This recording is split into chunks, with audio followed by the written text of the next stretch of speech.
சீரியல்களின் full எபிசோடுகளை Sun டிவியில் ஒளிபரப்பான உடனே எக்ஸ்க்ளூசிவாக சன் நெக்ஸ்டில் மட்டும் ஃப்ரீயா பாருங்கள். இனிமே உங்ககிட்ட போய் சொல்ல மாட்டேமா, போதுமா? மன்னிச்சிருமா. அம்மா ரொம்ப பண்ணாதம்மா. அவன் தான் பண்ணது தப்புன்னு மன்னிப்பு கேக்குறான்ல, அப்புறம் என்ன? மன்னிச்சிட்டேன்னு சொல்லுமா. சரி சரி மன்னிச்சிட்டேன், போதுமா? மூஞ்சி இப்படி உருன்னு வச்சுட்டு மன்னிச்சிட்டேன்னு சொன்னா எப்படிமா நம்புவாங்க? கொஞ்சம் சிரிச்ச மாதிரி சொல்ல. சொல்லுமா. சரிடா மன்னிச்சிட்டேன், போதுமா?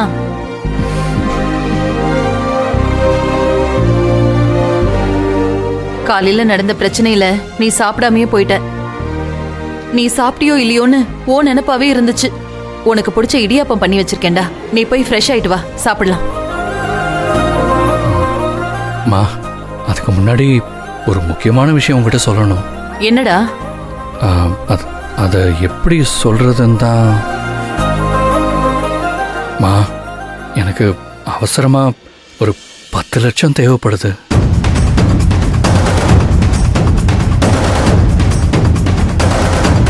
எதுக்கு? காலையில உன்னை திட்டின நீ அதுக்கா? சும்மா விளையாடாம எந்திரிச்சு போடா. மா, நான் விளையாடலாம் இல்லம்மா, நிஜமாவே எனக்கு 10 லட்சம் தேவைப்படுதுமா. 10 லட்சமா? 10 லட்சத்துக்கு நான் எங்கடா போவேன்? இல்லம்மா, நம்ம வீட்டுல நகை ஏதாச்சும் இருக்கும்ல, அதை அடகு வச்சு இல்ல யாராவது தெரிஞ்சவங்க கிட்ட கேட்டு ரெடி பண்ணி தர முடியுமா? டேய், என்ன விளையாட்டா இருக்கா உனக்கு? நம்ம கிட்ட ஏதுடா முதல்ல அவ்வளவு நகை? அப்பா இல்லாம உங்களை படிக்க வைக்க நான் எவ்வளவு கஷ்டப்பட்டேன்னு தெரியும்ல. நீ வேலைக்கு போக ஆரம்பிச்ச இந்த 6 வருஷத்துல இருந்த கொஞ்சம் கடன் எல்லாம் அடைச்சு குடும்பத்தை ஓட்டவே எல்லாம் சரியா இருக்கு. உன் தங்கச்சிக்கு நாளைக்கு ஒரு நல்லது பண்ணணும்னா அதுக்கே நான் இன்னும் எதுவும் சேர்க்காம இருக்கேன்டா. எப்படி நாளைக்கு அவளை கட்டி கொடுக்க போறேன்னு எனக்கு தெரியல. இந்த வீடு மட்டும்தான்டா நமக்கு சொந்தம்னு இருக்கு. அதுவும் உங்க அப்பா கஷ்டப்பட்ட காலத்துல உன் அத்தை தயவுல கட்டின வீடு இது. மறந்துட்டு பேசிட்டு இருக்கியா? ஆமா, முதல்ல உனக்கு எதுக்கு 10 லட்சம் அத சொல்லு. அது வந்து ஆனந்தியோட வீட்டுல ஒரு பிரச்சனை.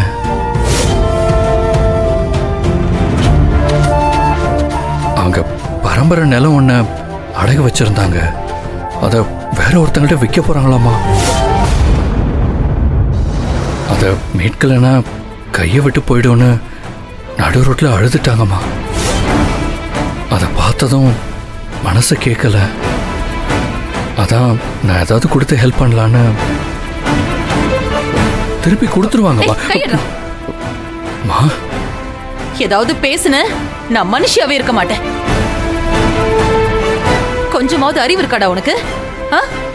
காலையில தான் உன்னை அந்த பேச்சு பேசி அடிச்சு அனுப்புன. சாயங்காலமே வந்து அவளுக்காக 10 லட்சம் வேணும்னு கேக்குற?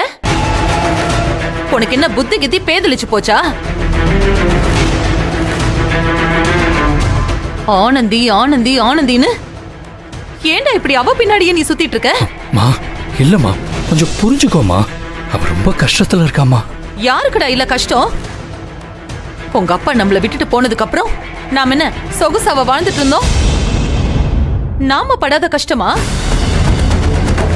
இங்க பாருடா, அவ வீட்டுல 1000 கஷ்டம் பண பிரச்சனை எல்லாமே இருக்கு. அதெல்லாம் நாம தீர்த்து வைக்கணும்னு நினைச்சோம், நம்ம குடும்பத்தோட நிம்மதி போயிடும்டா. இத பாரு அன்பு, உனக்கு நான் முதலும் கடைசியுமா சொல்றேன், இதுக்கப்புறம் நீ ஆனந்தி பிரச்சனையில தலையிடவே கூடாது.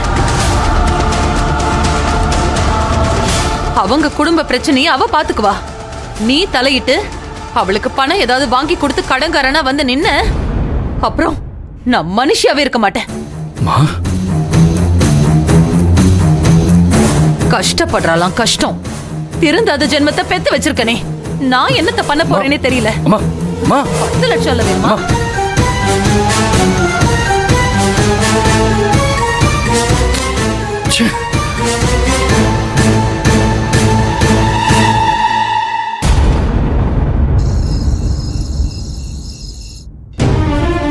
பேங்க் மேனேஜர் பர்சனல் லோன் உடனே கிடைக்காதுன்னு சொல்லிட்டாரு. பேங்க் ஓவர் டிராஃப்டும் தர முடியாதுன்னு சொல்லிட்டாங்க. 10 லட்சத்தை எப்படி உடனே ரெடி பண்றது? யாருக்கிட்ட போய் கேக்குறது?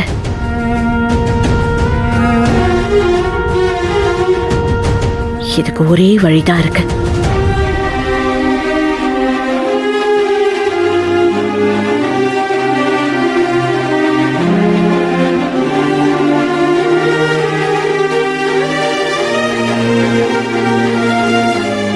யாருக்கிட்ட போய் என் வாழ்நாள் முழுக்க உதவி கேட்க கூடாதுன்னு நினைச்சனோ அவங்க கிட்டே போய் நிக்கிற மாதிரி சூழ்நிலையை கொடுத்துட்டியே.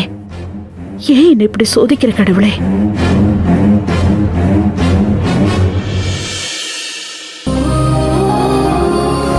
நாங்க எங்க பிள்ளை மேல ரொம்ப நம்பிக்கை வச்சிருந்தோம் தம்பி. ஆனா அவன் எங்க குடும்பத்தை வேரோட குளிக்கல தள்ளி மண்ணள்ளி போட்டு போயிட்டான்.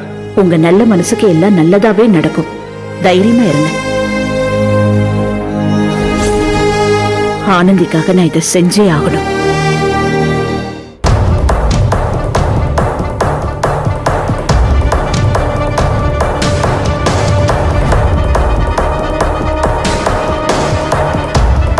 நீங்கள் அழைத்திருக்கும் நபர் வேறு ஒரு பேசிக் கொண்டிருக்கிறார். நீங்கள் காத்திருக்கலாம் அல்லது பின்னர் மீண்டும் அழைக்கலாம்.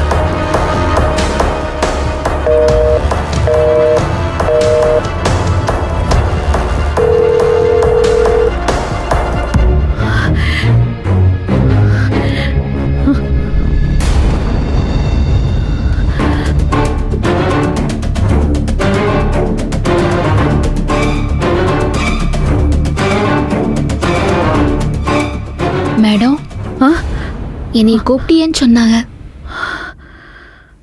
ஆமா ஆனந்தி. என்ன விஷயம் மேடம்? உங்களோட நிலத்தை காப்பாத்துறதுக்கு ஏதாவது ஒரு வழி இருக்குமான்னு யோசிச்சேன். எதுவுமே உடனே நடக்கிற மாதிரி தெரியல.